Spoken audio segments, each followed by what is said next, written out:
Good evening, I'm Liyana Hassanel. Welcome to Bizworld. The government is confident of achieving its deficit target of 6.5% of gross domestic product (GDP) this year. While the country is on track to meet the target, Finance Minister Datuk Seri Tengku Zafrul Abdul Aziz said much would depend on the country's revenue performance, to what extent it can reprioritize spending, and the final GDP outcome.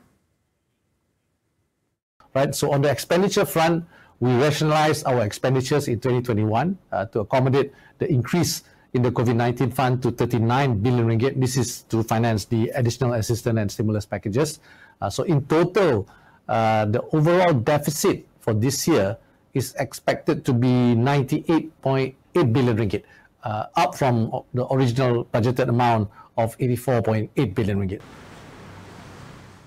The government is expecting a stronger revenue collection in the fourth quarter this year, in line with the reopening of the economy and success of the vaccination rollout. Presently, the government is already seeing an uptake in the sales and service tax collection, particularly in the services sector.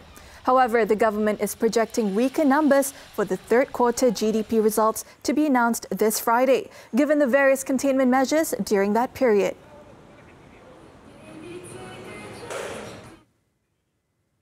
Meanwhile, the government is now working towards imposing carbon tax.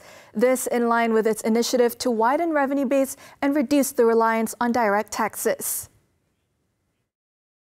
As part of the 12 Malaysia plan, the government is now looking into imposing carbon tax. And the Ministry of Finance is currently working with the Ministry of Environment and Water on the imposition of carbon tax. So on GST in particular, back to that consumption tax issue, it is still ongoing. The current priority of the government is to sustain the recovery of the Malaysian economy. So concurrently, improvements are being done to the existing SST regime as announced in Budget 2022.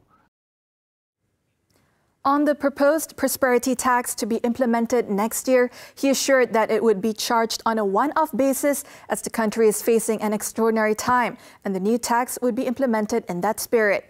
This new one-off tax on companies earning at least 100 million ringgit in profit is expected to have an impact on not more than 250 companies.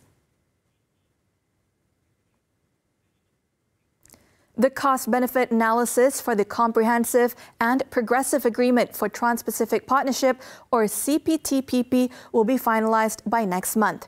International Trade and Industry Minister Datuk Seri Muhammad Azmin Ali said Malaysia is expected to be ratified the agreement by mid-next year.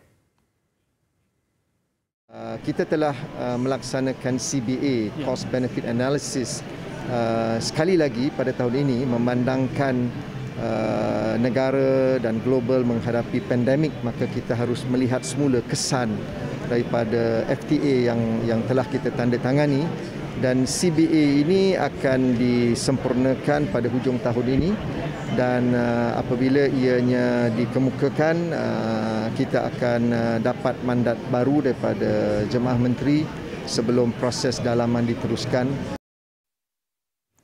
The minister said this after officiating the Malaysia Aerospace Summit 2021. He added that the findings from the analysis will be presented to the Cabinet for evaluation and consideration. Earlier in his speech, Datuk Seri Azmin said revenue from the aerospace industry will reach 30 billion ringgit by 2025.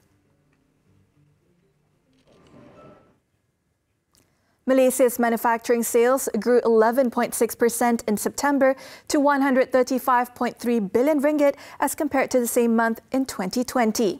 Chief Statistician Datuk Seri Muhammad Uzair Mahidin said sales value increased by 6.9% against the previous month, driven by the petroleum, chemical, rubber and plastic products subsector. The expansion was also attributed to the food, beverages and tobacco subsector, supported by the manufacture of food products industries and the electrical and electronics products subsector. Sales value for export-oriented industries, which accounted for 74% of total sales value, recorded an increase of 15.9% to 100.2 billion ringgit. While domestic-oriented industries posted an increment of 1.1% in September 2021 as compared to the same month in 2020.